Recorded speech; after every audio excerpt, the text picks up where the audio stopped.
આપનું સ્વાગત છે.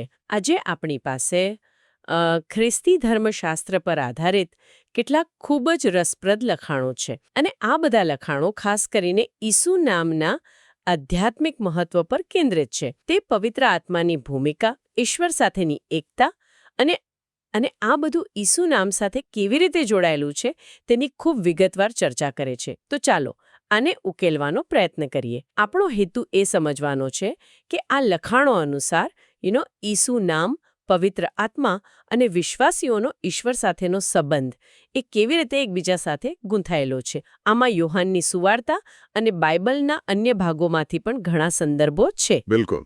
અને મને લાગે છે કે આ વિશ્લેષણ ઈસુ નામના ઊંડા અર્થ પર પ્રકાશ પાડે છે. હા, કે તે માત્ર એક નામ નથી. બરાબર. આ સ્ત્રોતો દલીલ કરે છે કે આ માત્ર એક નામ નથી, પણ એમ કહી શકાય કે એક સંપૂર્ણ દૈવી યોજના અને હેતુનું પ્રતીક છે. જાણે કે આ એક ચાવી છે જે ઈશ્વરની યોજનાના ઘણા બધા દરવાજા ખોલે છે. સરસ. તો ચાલો પહેલો દરવાજો ખોલીએ. શરૂઆત એ વિચારથી કરીએ કે પવિત્ર આત્મા ઈસુના નામે આવવા માટે નિર્ધારિત હતા. આ સ્ત્રોતોમાં 2 મદદગાર અથવા સાત્વન આપનારનો ઉલ્લેખ છે. મને યાદ છે મૂળ લખાણમાં કોરિયન શબ્દ બોહેસા વપરાયો હતો. આ 2 મદદગારનો ખ્યાલ શું છે? જુઓ, અહીંયા જ આખી વાતનો પાયો નખાય છે. આ લખાણો મુજબ પ્રભુ ઈસુને પ્રથમ મદદગાર તરીકે વર્ણવવામાં આવ્યા છે અને પવિત્ર આત્માને બીજા મદદગાર તરીકે. ઓહ, તો એટલે 2 મદદગાર. હા. અને યોજના એવી હતી કે જ્યારે પ્રથમ મદદગાર એટલે કે ઈસુ પૃથ્વી પરનું પોતાનું કાર્ય પૂરું કરીને સ્વર્ગમાં પાછા જાય, ત્યારે તેઓ પિતાને વિનંતી કરશે અને એ વિનંતીના જવાબમાં પિતા પુત્રના નામે બીજા મદદગાર એટલે કે પવિત્ર આત્માને મોકલશે. પણ સ્ત્રોતો એ વાત પર ખૂબ ભાર મૂકે છે કે ઈસુનું જવું જરૂરી હતું. શા માટે તેમનું જવું પવિત્ર આત્માના આગમન માટે આટલું અનિવાર્ય હતું? શું બંને એકસાથે ન રહી શકતા? આ એક ખૂબ જ મહત્વનો પ્રશ્ન છે, કારણ કે ઈસુનું જવું એ તેમના વધસ્તંભ પરના બલિદાનનો સીધો સંકેત આપે છે. આ લખાણોની દલીલ એવી છે કે પવિત્ર આત્મા ફક્ત એવા લોકો પર જ આવી શકે છે જેમના પાપો માફ થલા હોય. એટલે પાપોની માફી એક પૂર્વ શરત છે. બરાબર. અને એ પાપોની માફી ઈસુના વધસ્તંભ પર વહેલા રક્તથી મળે છે. આથી જ્યાં સુધી ઈસુ બલિદાન ન આપે અને પાપોનું પ્રાયશ્ચિત ન થાય, ત્યાં સુધી બીજો મદદગાર વિશ્વાસીઓ પાસે આવી જ ન શકે. બિલકુલ. તેમનું જવું એ બીજાના આવવા માટેનો માર્ગ ખોલી રહ્યું હતું. પણ શું આનો અર્થ એવો નથી કે ઈશ્વરની યોજનામાં બલિદાન એક પૂર્વ શરત હતી? ઘણા લોકો માટે આ વિચાર થોડો કઠોર લાગી શકે છે કે ક્ષમા માટે બલિદાન જરૂરી છે. શું સ્ત્રોતો આની પાછળના શા માટે પર કોઈ પ્રકાશ પાડે છે? હા, અને આ એક ઊંડો ધર્મશાસ્ત્રીય મુદ્દો છે. આ સ્ત્રોતોના તર્ક મુજબ પાપ એ માત્ર એક ભૂલ નથી, પણ એક આધ્યાત્મિક દેવું છે જે ન્યાયની માંગ કરે છે. ઈશ્વરના ન્યાયી સ્વભાવ મુજબ તે દેવું ચૂકવવું જ જોઈએ. અને ઈસુનું બલિદાન એ દેવાની ચૂકવણી છે? બરાબર. તેને એ રીતે જોવામાં આવે છે. આથી એકવાર ન્યાય સંતોષાઈ જાય પછી કરુણા અને પવિત્ર આત્મા માટેનો માર્ગ ખુલ્લો થાય છે. મતલબ કે તે કઠોરતા નથી, પણ ન્યાય અને પ્રેમ વચ્ચેના સંપૂર્ણ સંતુલન તરીકે રજૂ કરવામાં આવ્યું છે. સમજાઈ ગયું. તો ઈસુના જવા પછી પવિત્ર આત્મા આવે છે અને આ સ્ત્રોતો કહે છે કે તે વિશ્વાસીઓને એક કરે છે. પણ આ એકતા ઈસુના નામ દ્વારા થાય છે. આ કેવી રીતે કામ કરે છે? એવું લાગે છે કે આ નામ માત્ર એક ઓળખ નથી, પણ એક શક્તિશાળી સાધન છે. ચોક્કસ. નામમાં વિશ્વાસીઓનું રક્ષણ કરવું એ વાક્યનો ખૂબ ઊંડો અર્થ છે. એનો અર્થ એ છે કે પવિત્ર આત્મા જે ઈસુના નામે આવે છે તે વિશ્વાસીઓનું રક્ષણ કરે છે અને તેમને એક તાંતણે બાંધે છે. અને શિષ્યોનું ઉદાહરણ પણ છે, બરાબર? હા. સ્ત્રોતો એ પણ નોંધે છે કે ઈસુના શિષ્યો પણ પવિત્ર આત્માના આગમન પછી જ સાચી રીતે એક થઈ શક્યા હતા. તે પહેલાં તેમની વચ્ચે પણ મતભેદો હતા. કોણ મહાન છે તેની સ્પર્ધા હતી. પવિત્ર આત્માએ આવીને તેમના અહંકારને ઓગાળીને તેમને એક આ ઓબ્જમ હેતુ માટે એક કર્યા. સાચું કહું તો આ લખાણોમાં નામ અને મહિમા વચ્ચેનું જોડાણ મને હંમેશા થોડું અસ્પષ્ટ લાગ્યું છે. જાણે કે તે એક જ સિક્કાની 2 બાજુઓ હોય. તમે સમજાવી શકો કે એક ભૌતિક નામ કેવી રીતે અમૂર્ત મહિમાનું વાહક બની શકે? મને આ સમજવામાં મદદ કરો. ચોક્કસ. અને આ સમજવું ખૂબ જ જરૂરી છે. આને આ રીતે વિચારો, જાણે કે ઈશ્વરનો મહિમા એ સૂર્ય છે. સૂર્ય. હા, અનંત, શક્તિશાળી અને કદાચ સીધો જોવા માટે અશક્ય. તે સમય અને અવકાશની બહાર અનંતકાળથી અસ્તિત્વ ધરાવે છે. પણ ઈશુનું નામ એ એક એવો લેન્સ છે જે સૂર્યના પ્રકાશ અને ગરમીને એકત્રિત કરીને પૃથ્વી પર આપણા સુધી પહોંચાડે છે, જેથી આપણે તેને અનુભવી શકીએ અને તેનો ઉપયોગ કરી શકીએ. નામ વગર મહિમા આપણા માટે ખૂબ જ પ્રચંડ અને અપ્રાપ્ય છે. આ ઉદાહરણથી વાત એકદમ સ્પષ્ટ થઈ ગઈ. તો નામ એ મહિમાનું પ્રગટીકરણ છે, જેને આપણે સમજી શકીએ અને ગ્રહણ કરી શકીએ. બિલકુલ. સ્ત્રોતો અનુસાર પુત્ર એટલે કે ઈસુ પિતાના નામે આવ્યા, એટલે કે પિતાના મહિમા સાથે આવ્યા. તેવી જ રીતે પવિત્ર આત્મા પુત્રના નામે આવે છે અને જે વિશ્વાસીઓ તેમને ગ્રહણ કરે છે તેમને મહિમાવાન કરે છે. અને આ પ્રક્રિયા આખરે તેમના પુનરુત્થાન અને દૈવી સ્વરૂપમાં પરિણમે છે. એટલા માટે પવિત્ર આત્માને મહિમાનો આત્મા પણ કહેવાય છે. બરાબર.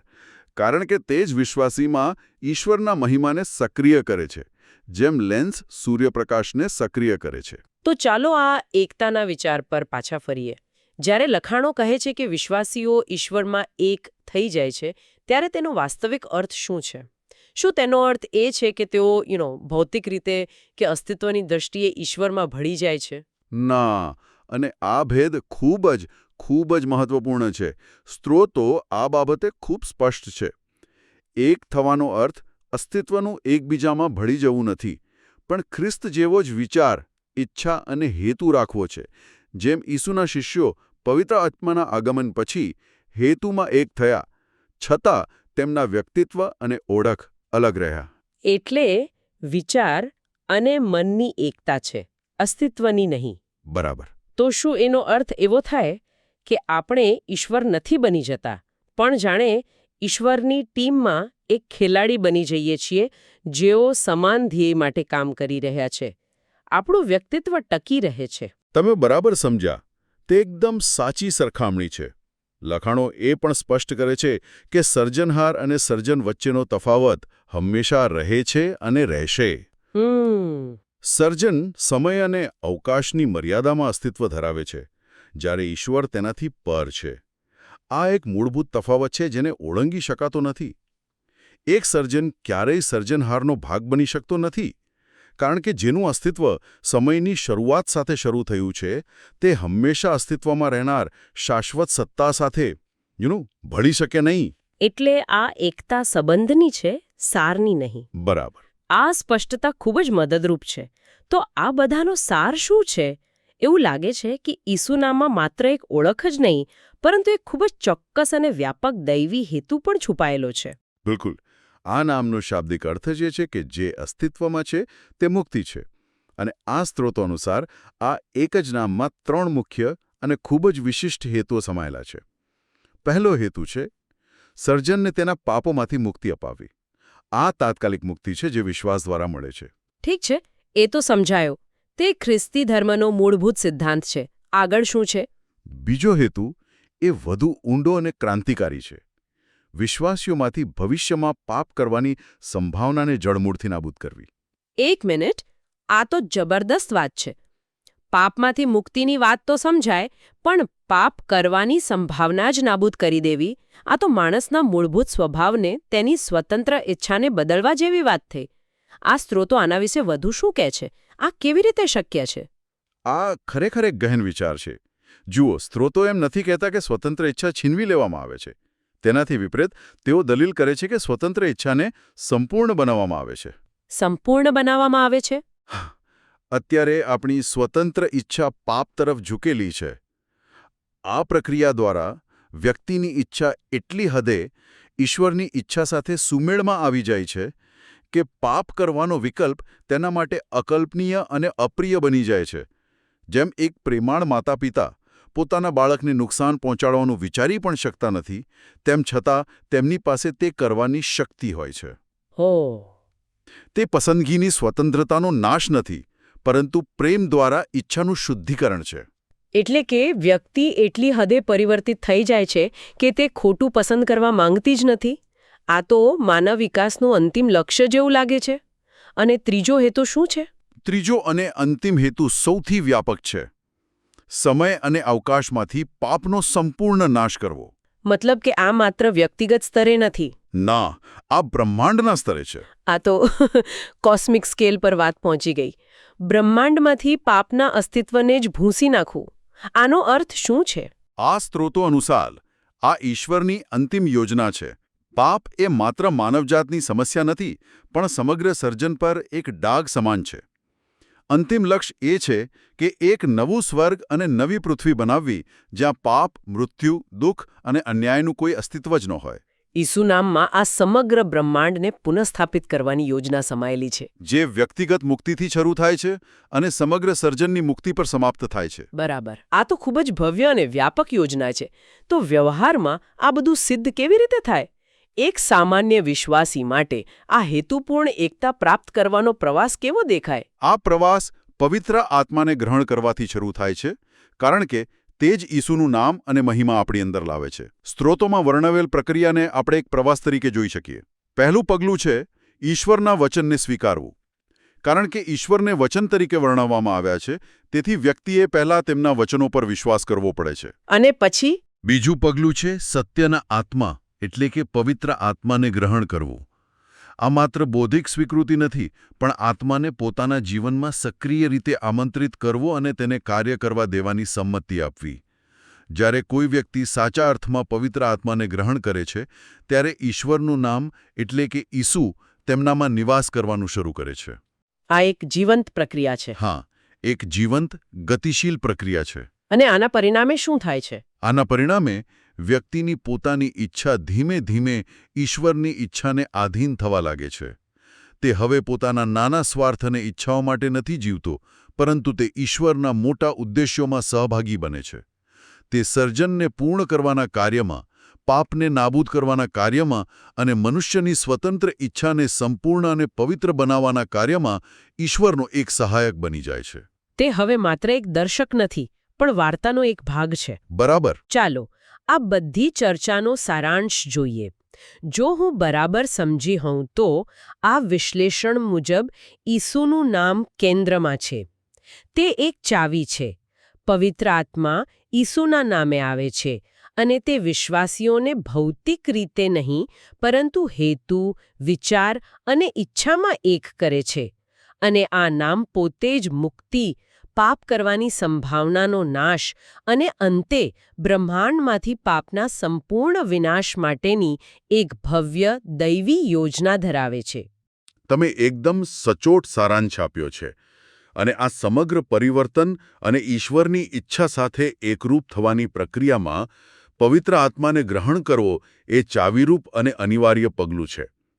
તે નામ અને મહિમા દ્વારા વિશ્વાસીને ઈશ્વર સાથે જોડે છે, તેમની ઈચ્છાને ઈશ્વરની ઈચ્છા સાથે સુમેળમાં લાવે છે અને તેમને દૈવી યોજનાનો એક સક્રિય ભાગ બનાવે છે. આ ચર્ચા એક ખૂબ જ વિચારવા જેવો અને કદાચ થોડો ગૂંચવણભર્યો પ્રશ્ન મૂકી જાય છે. સ્ત્રોતો દાવો કરે છે કે આ પ્રક્રિયા દ્વારા વિશ્વાસીઓમાં પાપ કરવાની સંભાવનાનો નાશ થાય છે. આ એક અસાધારણ વિચાર છે. તો પ્રશ્ન એ છે કે સ્વતંત્ર ઈચ્છા ધરાવતા જીવ માટે એવી સ્થિતિમાં પહોંચવાનો ખરેખર શું અર્થ હોઈ શકે, જ્યાં ઈશ્વર વિરુદ્ધ પસંદગી કરવાની સંભાવના સંપૂર્ણપણે નાબૂદ થઈ જાય, છતાં તેની ઈચ્છા સ્વતંત્ર રહે? શું સંપૂર્ણ રીતે શુદ્ધ થયેલી સ્વતંત્ર ઈચ્છા હજુ પણ સ્વતંત્ર ગણાય?